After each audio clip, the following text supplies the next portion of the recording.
day. The only reason I noticed is I started like walking that, like riding my bike, something like that. It's like, how many streetlights are here? And then I noticed the fence. So. I think we did this quick. Okay, Both sides too. Yeah, they go But now the channel. welcome back to our work meeting this evening. We will move on quickly on to item 2.4, discussion related to future planning commission appointments. Alright, so it's after 8 o'clock, I'll try to be brief.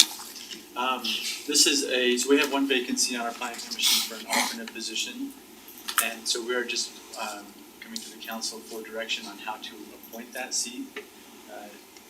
The last couple of times I think that we've had a vacancy, it's been city staff that has made the selection and done the interview and then brought to the city council for approval.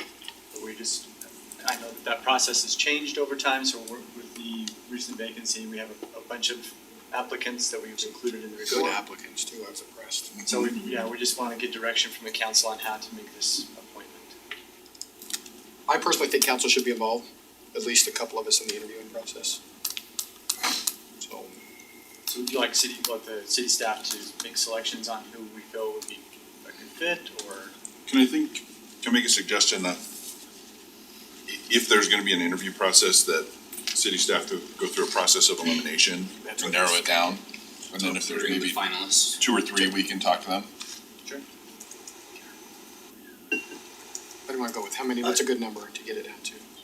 So, for how many to interview? Yeah, 2 or 3 is usually fine, I think. That gives you some should we give choices. feedback on those? It depends on how you wanna do it. I've worked for a city where those were done in open session. The council just interviewed them, I had standard questions, it wasn't. She is not. So it wasn't a closed session, they just asked the candidates, why do you wanna be here? It was kind of open, there wasn't a lot of, anything that might be controversial. Sounds like that's not a tradition here, so you could do it with just a subcommittee.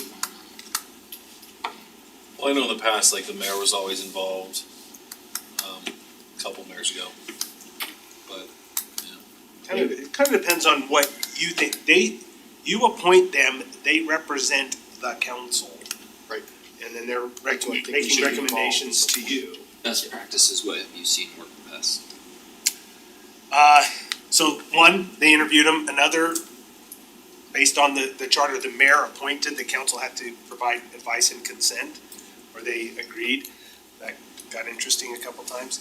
Yeah, we're not going down this. So, kind of depends. I think if you wanna do an interview process, you can either decide to do it as a committee, appoint 2 of you to do it, or you could say, we're gonna do a meeting on this night for, 10 minutes, we're gonna meet these candidates, and then you're gonna make a selection out of that.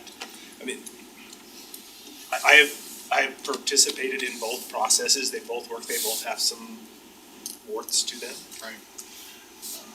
But I mean, I'd love for everybody to be involved in some way, I would, but Jeffrey, take It's it, an say, extra night. it is, that's one of the things, it does put it. I'd say give us 2 or 3 and have them come in as part of a work meeting. yeah, that's what there I you mean, go. I mean, that's what I was Okay. getting at, yeah, having a Yeah. city meeting. We had time limit, was 10 minutes, 15 10 minutes. minutes, it whatever. was 10 minutes. Yeah. Well, I don't know how often we have vacancies. It's and not very You often. couldn't, Maybe once every couple of years. so it's not I a don't know if we huge. really have that many applicants when they're on vacation. How many Tons of applicants? that. This was actually, Wow. 20 applicants? That's, And good ones. that's gotta be a record. yeah, That's this the is Previous a good group. planning commissioners, previous, I mean, it was. Good. I would say almost. I've never seen that many people interested in anything. I'm telling you, there's a renewed, I don't mean this is, there's a renewed energy in this community, I don't know what it is, there's a desire for a lot of people to get involved. Would you like us to, then as staff, narrow it down to 3 and then stick them on a future work meeting? Is that the direction I'm hearing? Are That we would be my comfortable? recommendation. So standard work meeting, we'll tell them how much time they have. We'll give you some questions to ask. There are some things you should not ask. I mean, it's not an employment, they're volunteers, but still, we'll give you a little bit of that. I don't know if Chase is We have that list printed, so Saying, don't let's do ask it in closed questions session. related to these things. That's my Can you do it in closed session? Yeah. Then do it in closed session. You want us to vet them out first? Oh, Yeah, I think yes, we would yeah. bring Everybody down and then the, bring the them. top three that we think, and we should have some I was thinking rationale. the same thing, depending on who's, the last group that would not. Are there any recommendations from the list that you would like to see Oh my considered? gosh. If we can do it that way, that I would think you should say non-biased. We got like 8. Let them. I was gonna say, I've got a lot of friends on that list, I'd rather stay out of it, honestly, Okay. 'cause I don't on wanna the, be. on the, On the initial breakdown, Yeah. yeah. and we can come up with some objective reasons why, here's how we ranked them, and then. I'm just assuming planning commission's in on this as well, going through the applicants and reading them. Planning department, planning Planning department department, is, but okay. not the planning commission. Okay, so we'll go through those and bring some names back in the next couple. I would say, and I don't, this is off topic a little bit, I'll be careful, but I would love to find a way, cause as many applicants as we had, I would love to find a way to get more people involved in this. I get constantly, people are asking, how can they get more involved? Are- So it's just finding a way to channel this energy into, probably put them under a parks committee under Wendy. Well, don't we have like the community directors or the, what is, Those are mostly full right now. yeah, okay.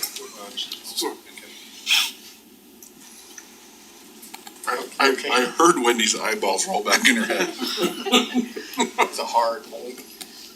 Anyway, okay, that's for another time. Okay, thank you. Appreciate it, Clint.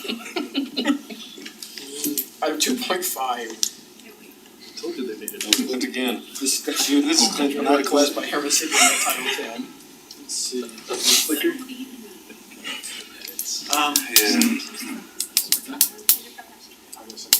I'm just gonna sit down and do the presentation if that's okay with everybody.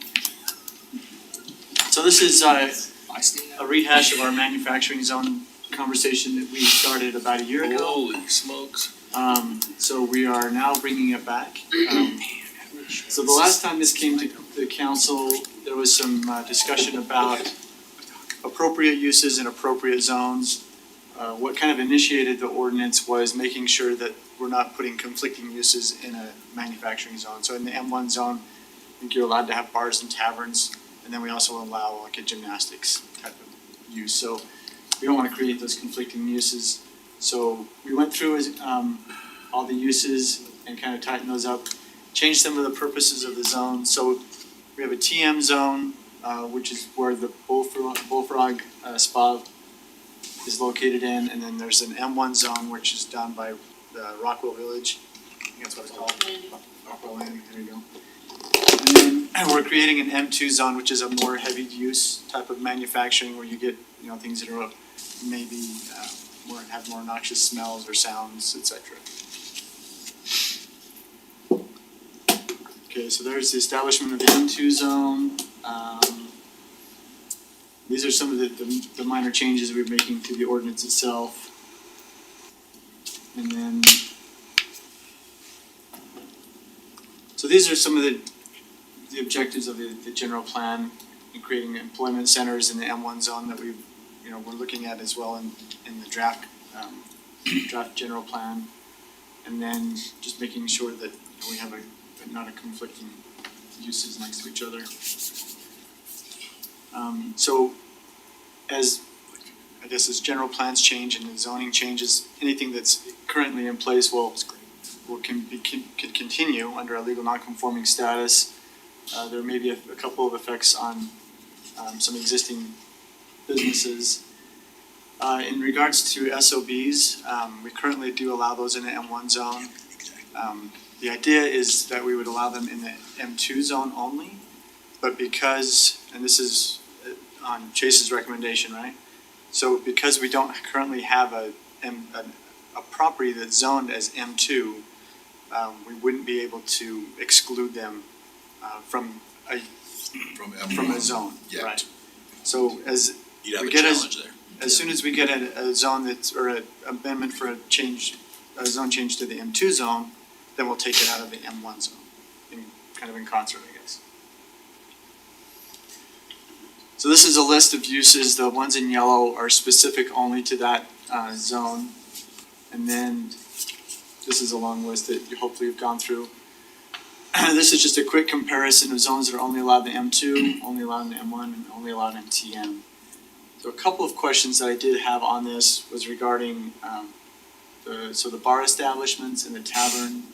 Should they be allowed in the TM zone, or that's what we have currently proposed?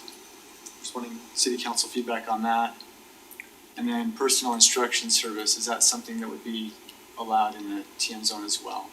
TM zone is more, technology kind of stuff, where you'd see more data centers and those kinds of things. The bar and tavern, I think there's some potential utility there, right? Employment centers, people looking for, lunch, you know, stuff like that, Lunch or right? after Like hours after or- hours, that yeah. kind of stuff, cocktail parties, right? Business meetings, whatever. So I think something like that could work. The personal instruction service, I wasn't really excited about. I wanna kind of keep that away from some of this stuff. Rich, you kept it out right now. Yeah. I think I'm on the same, I think I'm on the same. Yeah, it's conditional use in the M1 Yeah. zone. So, just so I'm clear, you're thinking that we should allow bars in the TM? bar Yeah. establishment. The M1 as well, or just the TN? Or no, M1 would be conflicting, right, with the personal instruction? Personal instruction, yeah. Yeah. I think it should be in the TM stuff. Yeah, that's why I think personal instruction and the bars and taverns should be in separate Of polar zones, and the opposites, way yeah. this is good, yeah. I do want an airport lounge though. What's that? Airport lounge. Oh, I don't care if we have an airport, I just want the lounge. Is that airport lounge? I wanna carry my The bag. airport lounge. Well, across from Black Ridge, right? We can just put it right there. Yeah, that'd be perfect. That's where the Harriman Airport's going, right? Teddy's Lounge. Yeah. Just a lounge. Just a not the lounge. I wanna feel important. Did you get that nap before you came? I did. A whole 10 minutes. Okay, Any other? Good job, Clint. Any other concerns or any other input from the council on that? If not, we'll bring this back in about a month for consideration. well, looks great. Appreciate your work on We're it. gonna do an e-cup. Thank you to everybody. Thank you. Landing strip there. Okay, I think that's the end of They have these new drones. the. 2.6, sound system discussion. Who's leading this up? I don't wanna lead this one up. On the sound system, I think really what we're looking for, there was a lot of work done. Councilor Shields and then some volunteers looking at sound systems. I think what we're looking for is this something you want us to pick up in this next budget year, figure out how we make it work? We've got money budgeted in there and I don't think council's taking some of that money away. There may be some opportunity to put that together to actually acquire this. So we just are looking as staff, do you want us to bring this back up? Do the research, there's a whole lot of, we're government, so I jokingly say we're statutorily inefficient. The state says here's our processes, so at those costs, we have to do some formal bid items. So I wanna make sure before I go spend staff time doing that, that's the will of the council to look at. And when we're talking sound system, we're probably primarily talking about what's used in the pavilion up at Butterfield Park. We have some other areas we use sound. I don't know that we would wanna move some of this stuff around too much, or some of it may not work, but that would be part of this vetting out. I think it's absolutely worth the discussion, because I think there is, if there's any savings to the city long-term, I mean, I think that's what, if it's Yeah, I initial mean- investment, I don't think we've looked enough at that in the past as far as possible investment now to save. Save the future. Yeah, if you took just the amount that's spent on just the Arts Council productions, the ROI on this is 2 years that is paid for. If you also assume that there is some application for this sound system in other scenarios, i.e. could be used for town days, or could be used at Harriman Live, or even potentially at the rodeo, then you could be looking at upwards of, $90,000 a year, or $60,000 a year that's being spent, and then this pays for itself in 1 year. So I just think that a one-time investment that could produce potentially, the system that was, I guess, kind of evaluated up to this point would probably have about a 7-year life on it. And It might go longer than that, but even at 7 years, if you could save $30,000 a year for only 5 years, you get $150,000 savings over that 5 years. And, you could even replace it and still have a $90,000 savings, you know what I mean? I just think it's a no-brainer, so.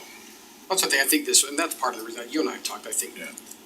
there's a lot to unpack here, there's a lot to unpack. I think there's some valid concerns from different departments about rodeo possibly not, yes or no, whether rodeo's a good fit, cause rodeo, they Absolutely. sometimes will bring their own sound system, a different screen, and all, so there's a lot to unpack and make sure we're spending money wisely, but yet not.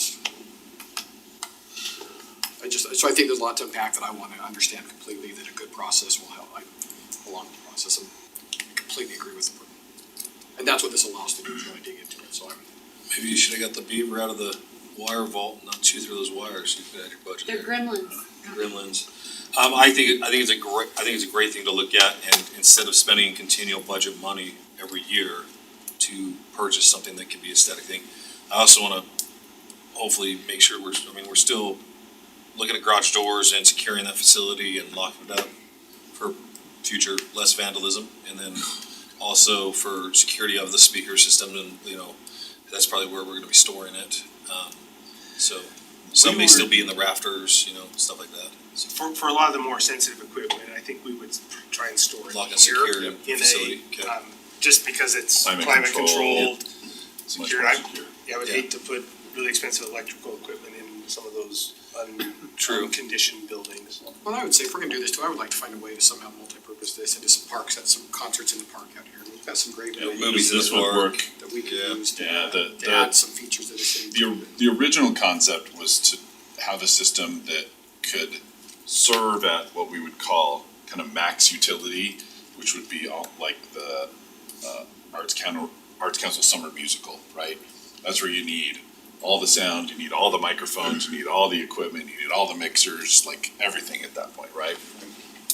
But specifically designed with componentry that could be broken down to as simple as a single speaker on a stand with a microphone would Yeah. work all by itself, right? You could have its own PA system.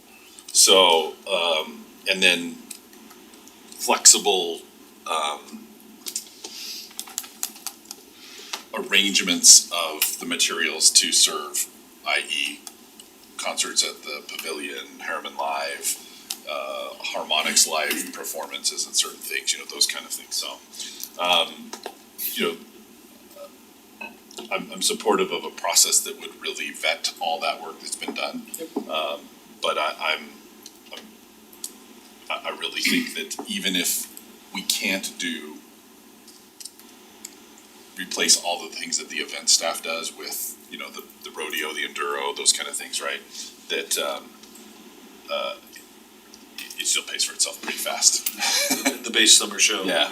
But I know one thing I want some clarification, and Ally, you'll need to help me with this, but like the budget as far as understanding how a one-time investment in the budget, how that factors into. Cause you made the comment 2 weeks ago, like, what are we gonna take out if we double this expense this year, then what are we taking out, and then how does that? Question regarding the Arts Council, if their use is 50% of it, then how's that affect our budget we're giving them? Yeah, right? And we're hoping to Yeah. lower that, Should be absolutely. yeah, it would Yeah. need to be, Correct. absolutely. So that would be part of that, looking at what's been budgeted, if you consolidate it, can you acquire this within the budgeted amounts? And then going forward, you would not need that expense. Exactly. You would need to plan to replace components as they age out. Correct. Right, anytime you buy some Or electronic, it's gonna Well, age out. a small allocation every year in case something breaks and there needs to be a repair or a replacement of a single item or something like that, so. Agreed. Yep. So to answer your question, yes, let's look at 20-minute answer to it. Yeah. Okay, appreciate it. Steve, thanks for your direction, your leadership on that too. Yeah, happy to help. Okay, I'll look for a motion. I never know how these motion goes, so. I got this one, so I we're can gonna almost do it close- from memory now. We're going to close now, right, Chase? Yeah, we do have some closed items. Motion to temporarily recess the city council meeting to convene in closed session for the purpose to discuss the character, professional competence, or physical or mental health of an individual, pending or reasonable imminent litigation, and the purchase, exchange, or lease of real property as provided by Utah Code annotated section 52-4-205. Motion by Steve, Second? second by Teddy, Jared, Yes. Steve, Yes. Teddy. Yep. And I'll vote yes. You say yes, but your heart wasn't in it.